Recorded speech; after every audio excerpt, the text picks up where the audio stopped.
अभी मुझे telephone line पे ज्वाइन किया आतिफ चौधरी साहब ने, तर्जुमान है पंजाब हुकूमत से के इनसे जानते हैं कि इस वक्त हुकूमत के लिए कितना बड़ा चैलेंज बन गया इस बिल को पास करवाना। अस्सलाम वालेकुम आतिफ चौधरी साहब। वालेकुम अस्सलाम। क्या हाल है, खैरियत से? आप ठीक ठाक हैं? जी ठीक ठाक। आतिफ साहब, पहले तो ज्वाइंट सेशन पे आप लोग वापस चले गए बैकफुट पर, अब दोबारा कुछ खबरें आ रही हैं कि 16 तारीख को आप लोग फिर ज्वाइंट सेशन कॉल कर रहे हैं। आपके इत्तेहादी तो आप लोगों को वो माने नहीं है, फिर कैसे आप लोग ये बिल पास करवाएंगे इत्तेहादियों के बगैर? देखिए, सबको ना ये हमें इतना जरूरत है इलेक्टोरल रिफॉर्म्स की। हमें जब भी जो इलेक्शन होता है उसके बाद हम ये हर पार्टी ये कहती है कि इलेक्शन फेयर नहीं थे, इलेक्शन में धांधली हो गई। तो क्योंकि वो पुराना सिस्टम चलता जा रहा है, हमारे इत्तेहादी को एक कुछ थोड़ी सी अगर रेजर्वेशन है भी वो हम दूर कर लेंगे, लेकिन मेरा ख्याल है अगले इलेक्शन हमें थोड़ी सी रिजर्वेशंस नहीं है, उनको ठीक ठाक रिजर्वेशंस हैं। सेनेटर कामिल आगा साहब जो है पंजाब पाकिस्तान मुस्लिम लीग काफ के सदर हैं, उन्होंने कहा जी कि जब आप लोग को जरूरत होती है तब आप लोग हमसे बात कर लेते हैं, अदरवाइज तो आप लोग मीटिंग करना मुनासिब नहीं समझते, हमसे कंसल्ट करना मुनासिब नहीं समझते। नहीं, कंसल्ट ठीक है, उसमें अगर थोड़ी सी ये चीज उनकी एक जायज है कि अगर हम उनसे पूरी तरह कंसल्टेशन नहीं हो रही, इत्तेहादियों को साथ लेके चलना है। और खान साहब हमेशा कहते हैं कि जितने भी हमारे इत्तेहादी हैं उनको काफ लीग होगी, एमकेएम हो गई, उन सबको बाकी भी जितने हम साथ लेके चलेंगे, उनको मजीद थोड़ा सा इस पे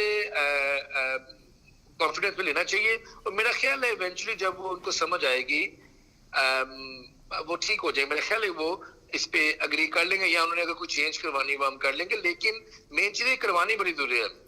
नहीं तो अभी हम देख रहे हैं भारत के अंदर काफी अरसे से ईवीएम का इस्तेमाल हो रहा है, और अभी भारत के अंदर जो हालिया इंतखाबात हुए उसके बाद भारत के अंदर दोबारा पुराने सिस्टम के ऊपर जाने की बातें हो रही हैं। तो आप लोग क्यों ये समझते हैं कि ईवीएम ही बेहतर है, किसी और सिस्टम की जानिब आप लोग क्यों नहीं बढ़ जाते, या इसी को क्यों अमेंडिंग कर लेते ऐसे तरीके से जिसमें ऑपोजिशन भी आप लोगों के साथ हो, और अगले इंतखाबात अगर आप बगैर ऑपोजिशन के ये बिल पास करवा भी लेते हैं तो आपको लगता है कि आप अगले इंतखाबात के बाद उनका ये क्लेम नहीं होगा, या वो ये कंप्लेंट नहीं करेंगे कि जी इंतखाबात ठीक हुए या गलत हुए? ईवीएम में कुछ लोगों को यहाँ तो समझ नहीं आ रहा, वो लोग समझते हैं कि इसमें कोई ऐसी चीजें हैं कि इसमें कोई धांधली हो सकती है। इसमें ना ब्लूटूथ है, इसमें ना इंटरनेट है, इसमें सिंपल एक मशीन है जैसे कैलकुलेटर होता है। आप कैलकुलेटर को कितना मैनिपुलेट कर सकते हैं, तो उसमें और उसके बाद आप मैन्युअली उसका एक रिपोर्ट भी निकल आएगी।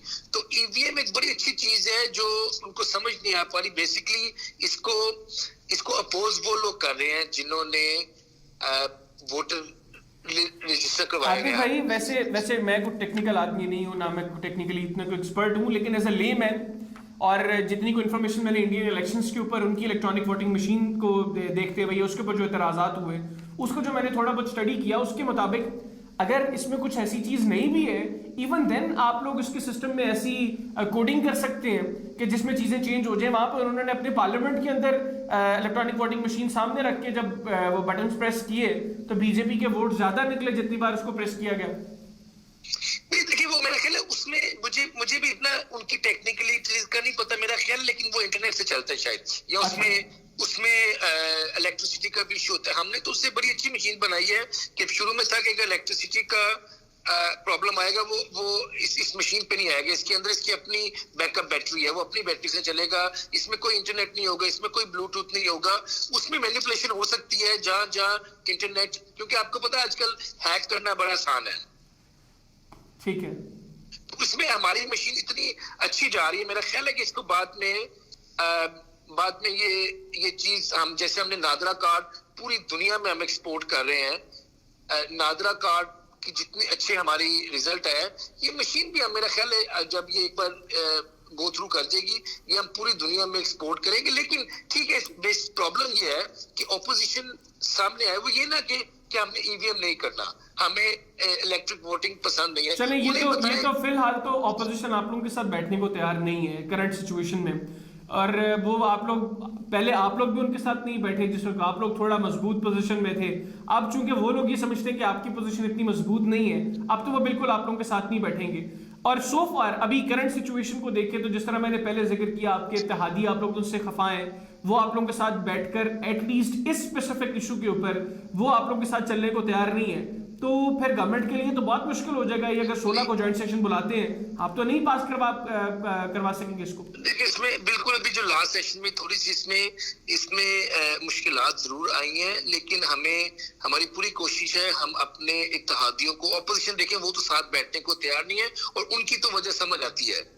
उनकी वजह यह है कि हर हलके में, मेजोरिटी हलकों में उन्होंने 30-30, 40-40 हजार वोट रजिस्टर करवाया हुआ है जो वहां से बिलोंग नहीं करता, या बोगस वोट है। 30-40 हजार वोट, आप ये बहुत बड़ा नंबर बता रहे हैं। इतना ही होता है, इतने भी लास्ट जो एक सर्वे हुआ था, उन्होंने पर ब्लॉक कोड में एक यूनियन काउंसिल में उनका 3-3, 4-4 हजार वोट है। तो एक यूनियन काउंसिल में 25-30 हजार वोट होता है, वहां पे 3-4 हजार वो करें अगर, तो एक एनए के हल्के में 20-25 यूनियन काउंसिल होती हैं, तो करते करते बहुत दूर तक चली जाती है। लेकिन अगर किसी जगह पे कम भी होगा, अगर सपोज 5,000 भी हो, क्यों होना चाहिए? नहीं, तो एक भी नहीं होना चाहिए। हाँ, होना एक भी नहीं चाहिए। अगर चले हम हाइपोथेटिकली हम 30-40 नहीं कहते, हम कहते हैं उन्होंने 5,000 एवरेज वोट रखा हुआ है, वो भी क्यों हो, 1,000 भी क्यों हो? तो इसमें ये होगा कि बंदा मौजूद होगा, थंब इंप्रेशन भी यूज होगा, उसमें आपका इलेक्ट्रिक वोटिंग भी होगी, इसमें दोनों वोटिंग है। अच्छा, वैसे देखिए ना, मशीन के ऊपर आप ट्रस्ट नहीं कर सकते,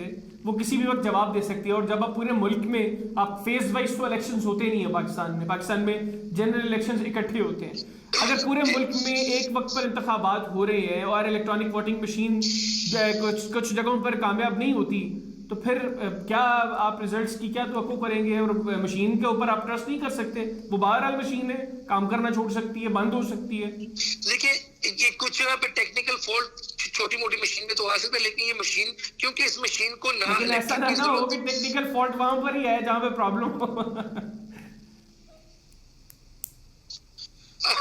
देखिए वो उस तरह तो हम कुछ भी काम नहीं कर सकते ना। हाँ। वो तो अगर आपने इवैल्यूएशन हम तो किसी नई चीज में जा ही नहीं सकते। अगर देखिए हम अब अमेरिका में भी चल रहा है, इंडिया आई डोंट नो वापस आता है कि नहीं आता, उनका क्या प्रॉब्लम है, उनको रिजॉल्व करने दुनिया आगे जाती है, दुनिया पीछे नहीं आती। ठीक हो गया।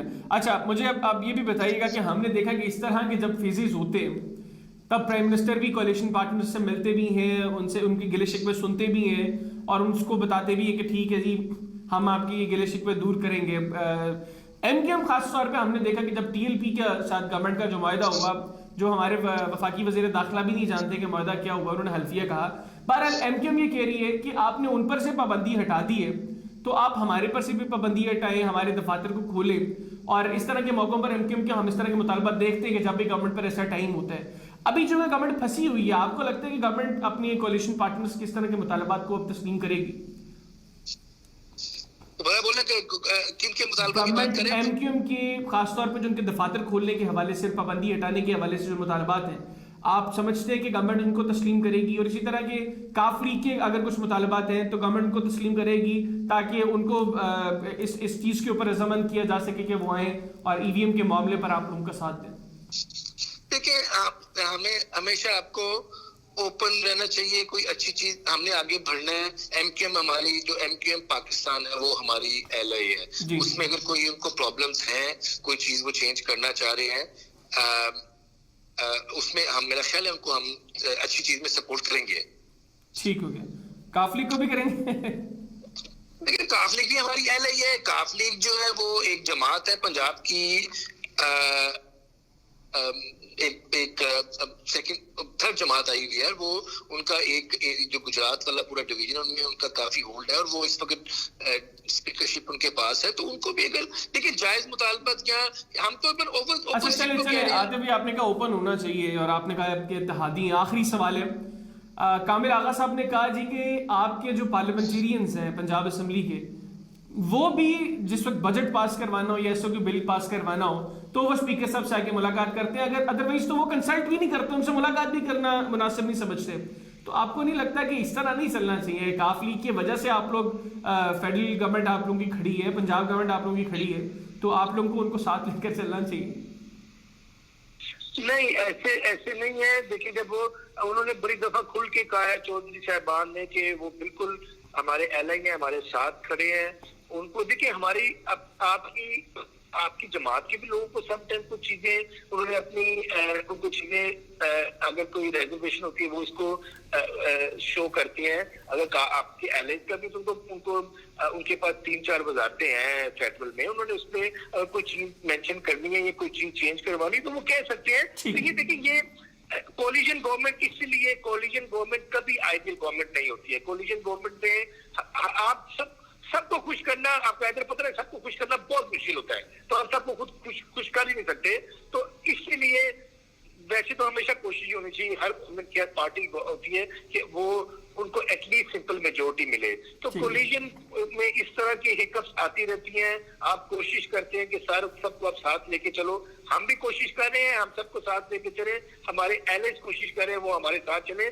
चौधरी बरादरान ने खुल के कहा वो हमारे साथ चल रहे हैं और उन्होंने हमेशा चले देखते हैं कि फिर अब ईवीएम के मामले पे ये ऑपोजिशन पार्टीज आप लोगों का साथ देती हैं कि नहीं। बहुत शुक्रिया आतिफ चौधरी साहब, आपने प्रोग्राम के लिए वक्त निकाला। नाज़रीन, आतिफ चौधरी साहब की गुफ्तगू आपने सुनी। आज के प्रोग्राम से इतनी। अगले प्रोग्राम तक के लिए हैदर याद खान और ग्लोबल टाइम्स पाकिस्तान की टीम को इजाजत दीजिए। अल्लाह हाफिज। पाकिस्तान जिंदाबाद।